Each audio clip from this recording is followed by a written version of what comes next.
messieurs, bonjour. Merci de vous informer avec nous. À la une de l'actualité, une attaque contre le Parlement britannique. Un conducteur a embouti les barrières de sécurité et blessé cyclistes et piétons. L'homme est soupçonné d'actes terroristes. Détail en direct avec notre correspondante à Londres, Élodie Goulesque. Chez nous, comment gérer les risques de noyade en mer du Nord? Les différents services de secours se sont coordonnés lors d'exercices plus vrais que nature. Nous rejoindrons Sophie Mergen à Blankenberg. Dans les terres, nos pelouses font encore pâle figure. Nous vous donnerons quelques conseils pour les requinquer. Nous verrons aussi avec Ugongo que la cellule de crise de la région wallonne lève des restrictions liées à la sécheresse. Et puis une déclaration qui ne passe pas inaperçue sur la scène diplomatique internationale. Le président turc affirme que les États-Unis poignardent leur allié dans le dos. Décryptage dans un instant.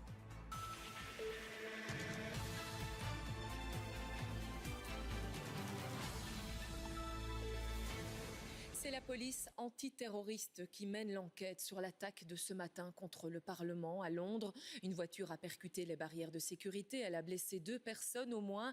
Le conducteur est sous mandat d'arrêt et pour l'heure, la thèse de l'attentat est donc retenue. Clémence Data.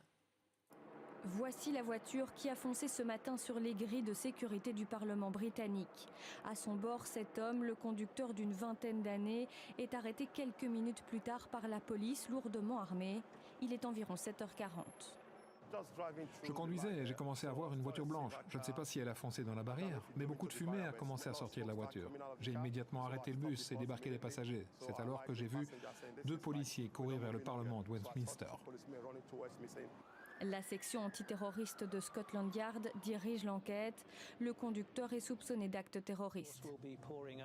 Évidemment, nous allons enquêter sur son passé, tout ce qui pourrait être connu des services de renseignement. Mais nous allons aussi analyser son activité sur les réseaux sociaux et regarder du côté de sa famille et de ses connaissances, en espérant qu'au moment où nous l'interrogerons, il répondra. Pour certains témoins, l'action délibérée ne fait en tout cas pas de doute. Ça avait l'air planifié, comme s'il savait ce qu'il faisait. Ça semblait délibéré, oui. Il allait très vite, plus de 80 km/h. Selon moi, c'était délibéré. Il ne roulait pas lentement, il a touché les bornes de sécurité avec puissance et à toute vitesse.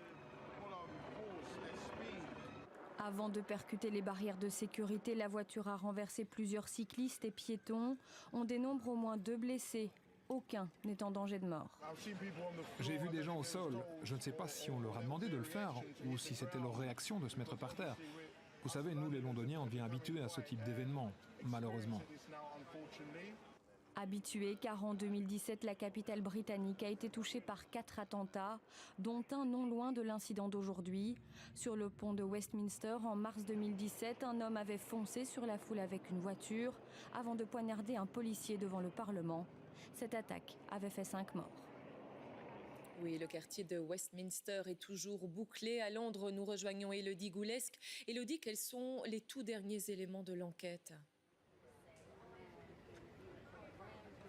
Alors écoutez, comme vous l'avez dit, l'affaire est maintenant traitée comme un incident terroriste. Donc le suspect qui a été arrêté juste après s'être encastré dans les barrières de sécurité a été arrêté sans résistance. Et puis on l'a appris il y a à peu près 1 heure, il est accusé de charges terroristes. Donc ce sont les dernières informations qu'on apprend. On apprend aussi via Sky News que le suspect ne serait pas très coopérant, en tout cas avec les forces de l'ordre, pour expliquer son geste. Donc on attend plus d'informations de la police dans la journée pour en savoir plus sur le profil du suspect, mais aussi et surtout sur ses motivations.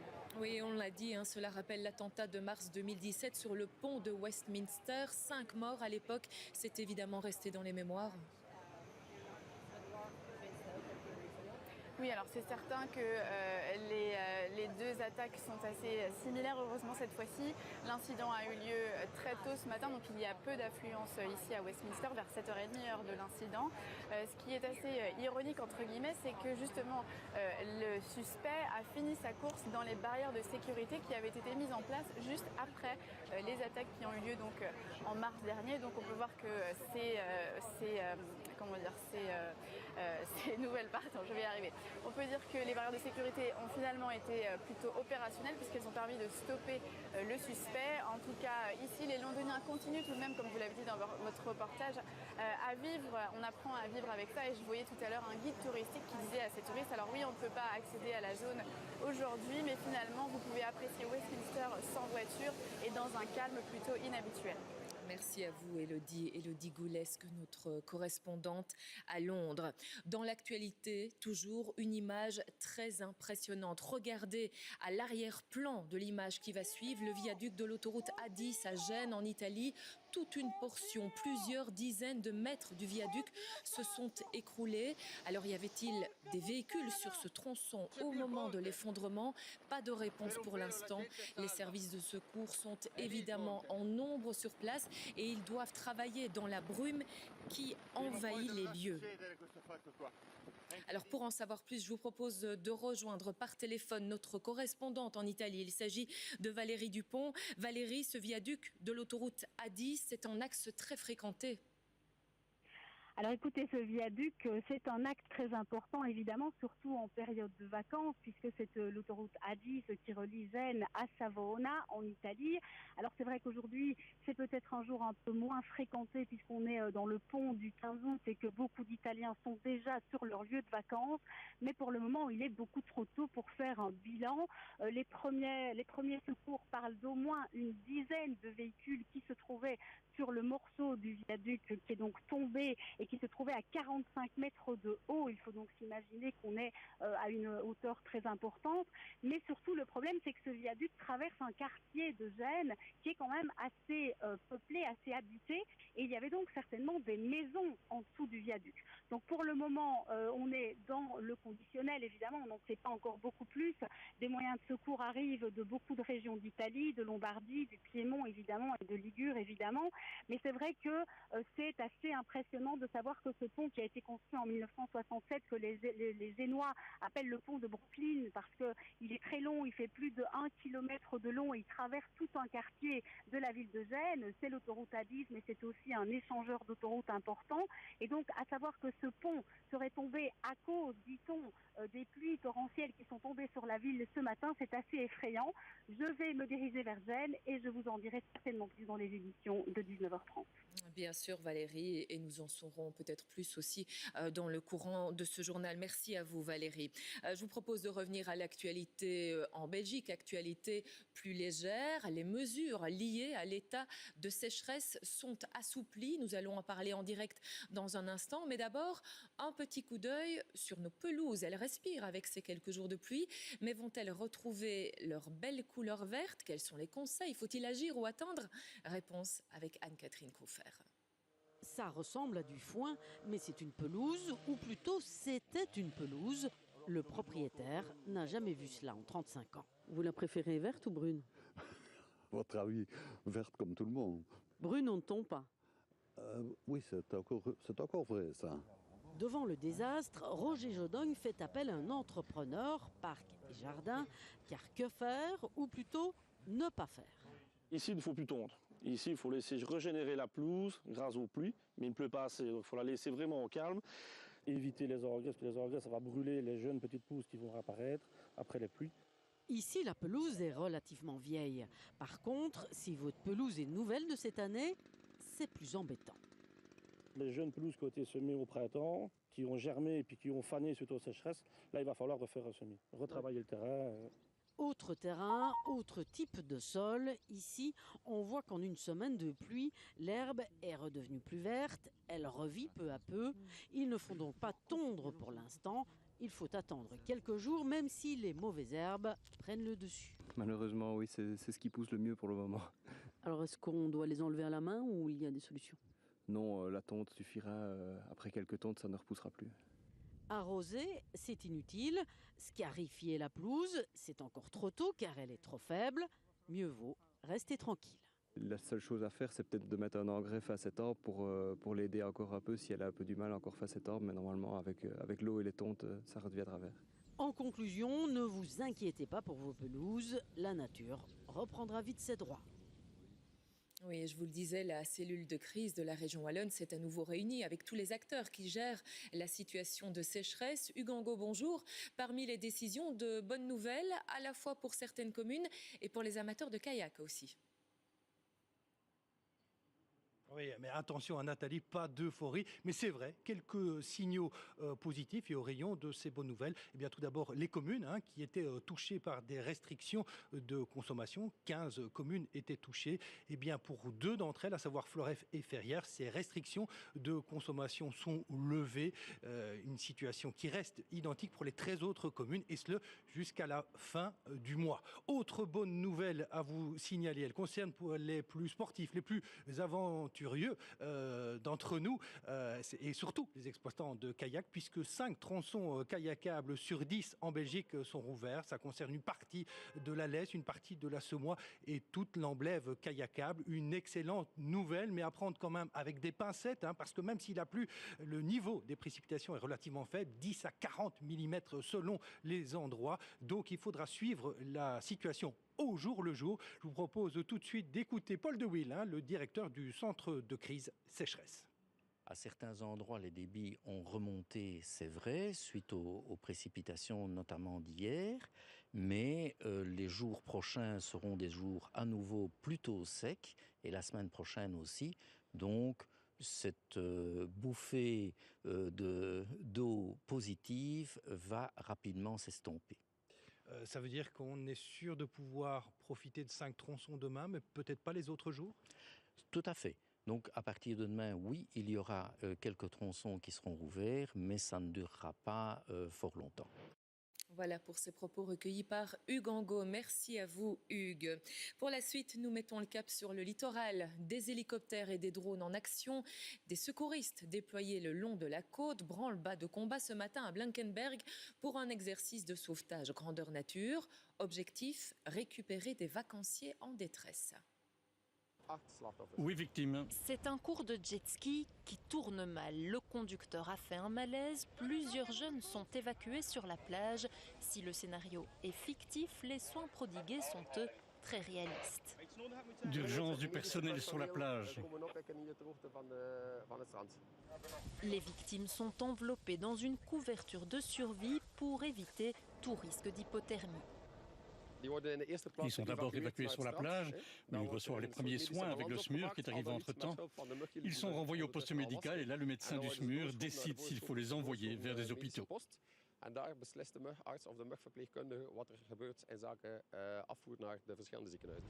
Des équipes en mer, dans les airs et sur la plage, la coordination est indispensable pour pouvoir agir le plus rapidement possible. L'été est une période chaude pour nous. 60% de nos interventions comme secouristes concernent les baigneurs, les nageurs, les surfeurs, les bateaux en panne. Et 60% de ces interventions se passent pendant les vacances d'été.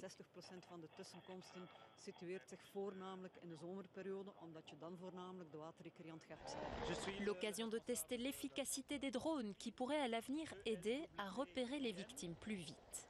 Il y a un traceur qui donne les coordonnées GPS pour les services de sécurité. Et alors, il y a 2 caméras en plus. La première caméra, c'est une caméra zoom qui peut aller 30 fois en zoom.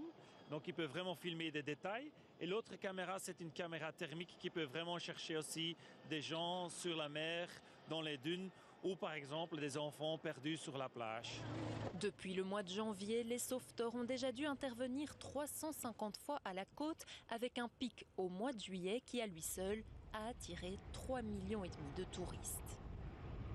Un reportage de Sophie Mergen qui nous attend sur la plage de Blankenberg. Sophie, les services de secours à la côte doivent vraiment être attentifs. Il y a les risques de noyade, on vient de le voir.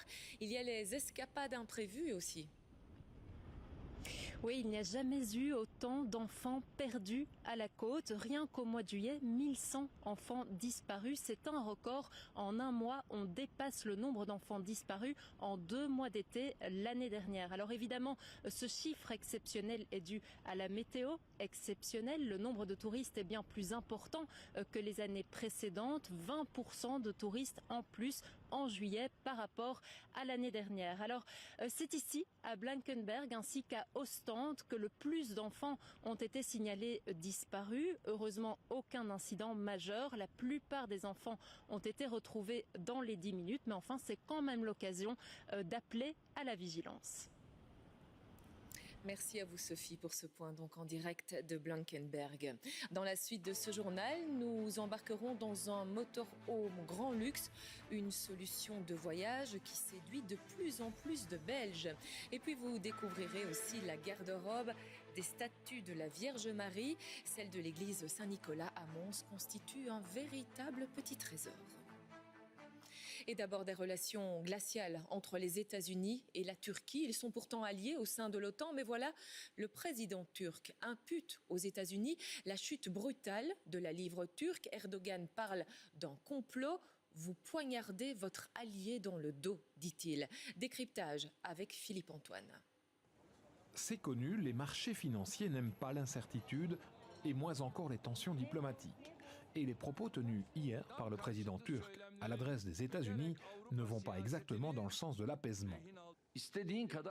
Que vous soyez président ou qui que ce soit, vous ne pouvez pas vous réveiller et décréter que vous imposez une nouvelle série de taxes sur l'acier. Des États prennent des décisions en fonction de ces calculs. Il faut de la cohérence. Après de tels agissements, comment la communauté internationale peut-elle lui conserver sa confiance ?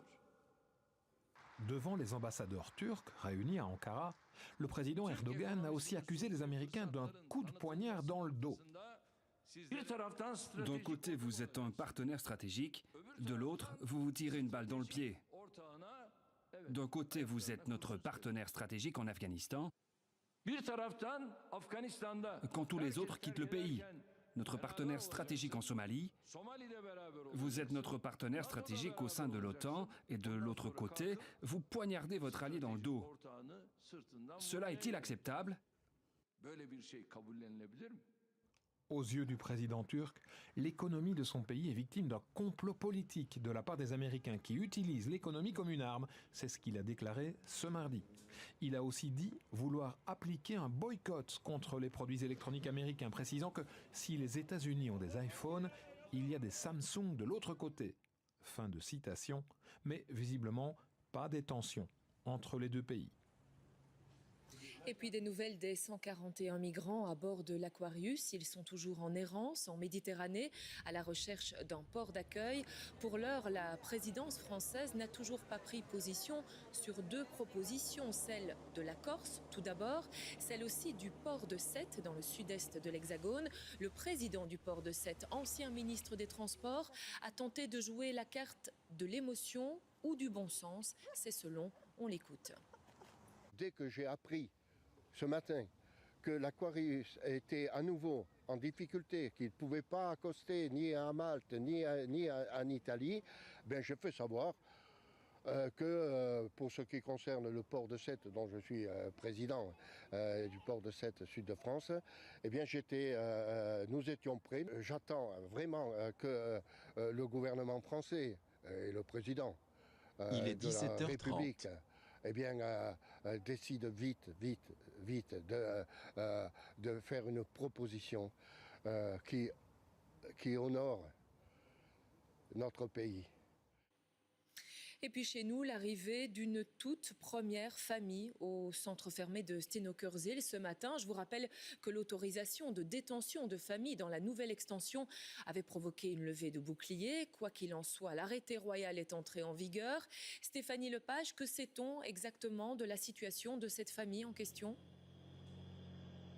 Alors, il s'agirait d'une mère et de 4 enfants âgés de 1 à 6 ans. On ne sait pas si le père est également présent. C'est une famille qui serait originaire de Serbie et qui aurait été arrêtée du côté d'Anvers. Ce sont des infos qui nous viennent du collectif Not in My Name, qui s'oppose vivement évidemment à cette première incarcération de famille ici à Stenokerzeel. Le collectif Not in My Name qui parle d'une situation inhumaine, d'un retour en arrière, qui a décidé d'ailleurs d'organiser une action demain devant le Manneken Pis demain après-midi.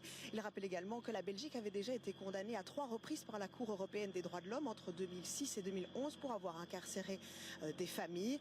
Pour rappel, depuis des mois, le milieu associatif s'oppose très vivement, évidemment, à la création de ces unités familiales ici à Steenokkerzeel.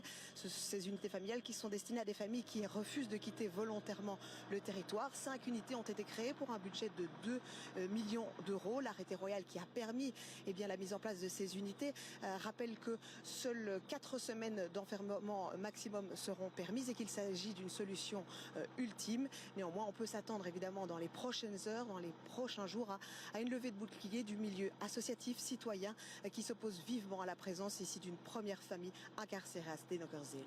Merci à vous Stéphanie pour tous ces détails en direct. Et puis sachez que notre site internet vous propose quelques noms de jeux vidéo qui, selon des chercheurs américains, développent non pas des comportements agressifs, mais bien de l'empathie chez les adolescents. Tous les détails sur rtbf.be/info. Un chiffre synonyme d'évasion. Le premier semestre de cette année, la FEBIAC a enregistré 2914 immatriculations de motorhome. C'est une augmentation. Les ventes de caravanes, elles, sont stables. Une chose est sûre, le concept de petites maisons mobiles pour les vacances séduit le consommateur belge. Juliette Pitichy. Lit spacieux, petite cuisine, salon. Ce studio sur roue séduit de plus en plus de Belges. Pour ce vendeur, on peut le dire, tout roule. Je constate une augmentation de plus en plus. Chaque année, j'ai plus de locations qui partent. La demande est énorme, même en occasion, accessoires et en neuf. Et je vois que ça augmente énormément. Comptez 60 000 € pour un motorhome neuf, environ 1 200 € pour la location d'une semaine, un prix qui fait réfléchir. Si vous prenez 15 jours d'un pays comme en Espagne ou quoi, à Tenerife, vous allez payer 4 500 € pour 15 jours d'all-in à 4 personnes. Tandis qu'en camping-car, ça vous revient à 2003. Vous vous arrêtez où vous voulez, vous repartez quand vous voulez, vous faites ce que vous voulez avec le camping-car. Les ventes se portent bien et les locations aussi. Pas une seconde à perdre pour ce gérant. Un vacancier vient rendre son motorhome. On est parti, moi et ma famille, donc mon épouse et mes 3 enfants, en France. On est descendu jusque dans les Alpes. Il y a beaucoup d'avantages aussi en ce qui concerne la facilité. Vous arrêtez, tout est déjà installé. Il n'y a pas de perte de temps de mise en place du mobilhome. Enfin, c'est vraiment avantageux à ce point de vue-là. En tout cas, ça nous a beaucoup séduit. Pour ce père de famille, les vacances sur roue, c'est pratique et pas cher. Mais le concept présente aussi ses limites. Il faut vraiment avoir une organisation qui permet à tout le monde de trouver son espace et de façon à ce qu'on se sente le plus libre possible, parce que c'est vrai que c'est petit, 5 personnes dans je sais pas, ça doit faire à mon avis une quinzaine de mètres carrés. C'est vraiment exigu. Des vacances à l'étroit, mais tendance. Ici, le carnet de commandes ne désemplit pas, alors on s'adapte. Vu la demande, ça ne peut faire qu'augmenter. Je vais lancer pour la saison 2019 la location de caravane, parce que j'ai beaucoup de demandes aussi. Et je vais mettre plus de motorhomes en location que d'habitude. La journée s'annonce très chargée dans ce commerce, comme chez les autres vendeurs belges. Les ventes de caravanes et de motorhomes neufs ont augmenté de 6% début 2018. Place à présent aux préparatifs des festivités du 15 août à Liège. Bonjour Natacha Mann. Ce 14 août, à la veille de la Sainte-Marie, toutes les Maries sont fleuries, toutes sans exception.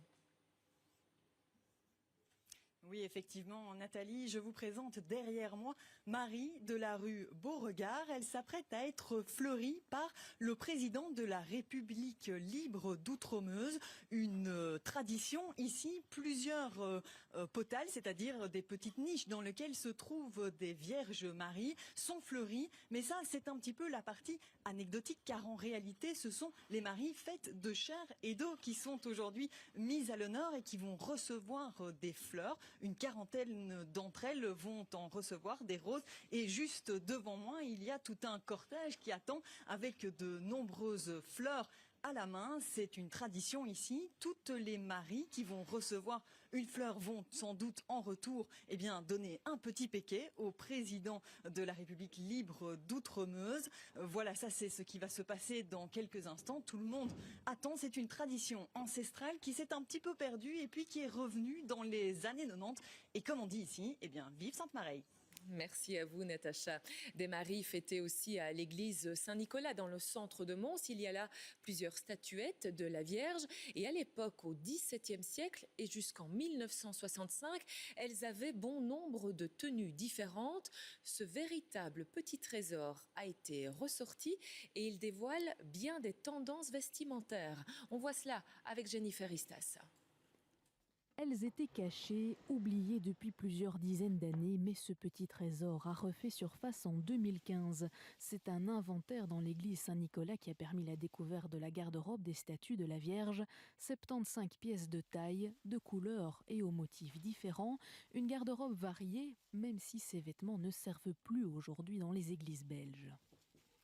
Il y a certaines régions où c'est encore fait, ou pour certaines fêtes en particulier, mais la majorité des églises à l'heure actuelle n'utilisent plus ce type de collection. Et donc c'est ce qui rend la collection ici à l'église Saint-Nicolas encore plus intéressante, c'est qu'elle a été conservée depuis de nombreuses années sans plus jamais être utilisée et donc un peu passée sous silence pour les personnes qui en ont la charge. Et donc c'est intéressant de la redécouvrir aujourd'hui. Les textiles de certains costumes datent du XVIIe siècle et ont permis d'en apprendre plus sur les modes de l'époque. C'est par exemple toutes les techniques qu'on pouvait utiliser pour faire les décors avec des fils d'or, des fils d'argent, ce qui était utilisé pour faire ici les reliefs que vous avez en dessous, aussi le vieillissement des matériaux et l'état de conservation. On voit notamment ici dans cette cape de procession que certains tissus vieillissent beaucoup moins bien et donc subissent un peu les affres du temps, comme ici vous voyez la soie qui commence à se déchirer. Ça c'est typique des vêtements en soie qu'on peut retrouver dans les garde-robes liturgiques. La garde-robe de Marie est visible sur demande. 2 artistes montoises vont confectionner une nouvelle robe pour la Vierge aux couleurs du XXIe siècle. Elle sera prête en décembre. Et puis un menu varié au cinéma cette semaine. Hugues Daillé a pointé pour nous un drame anglais, un intrigant polar à Los Angeles et un film d'action porté par Denzel Washington. C'est le zapping tout de suite. Dans The Equalizer numéro 2, Denzel Washington retrouve son personnage de Robert McCall, un ancien agent du FBI retraité qui, depuis la mort de sa femme, mène une vie paisible de chauffeur de taxi. Paisible seulement en apparence, car McCall n'hésite pas à utiliser ses talents d'homme d'action pour se muer en justicier lorsqu'il croise la route de truands.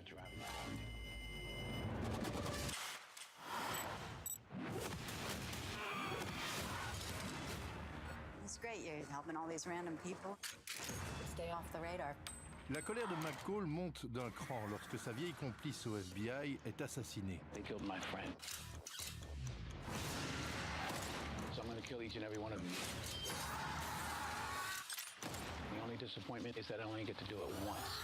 À 63 ans, Denzel Washington tient la forme et le prouve dans ce film de vengeance qui ne révolutionne pas le genre, mais qui reste efficace grâce à la mise en scène d'Antoine Fuqua, le réalisateur de Training Day.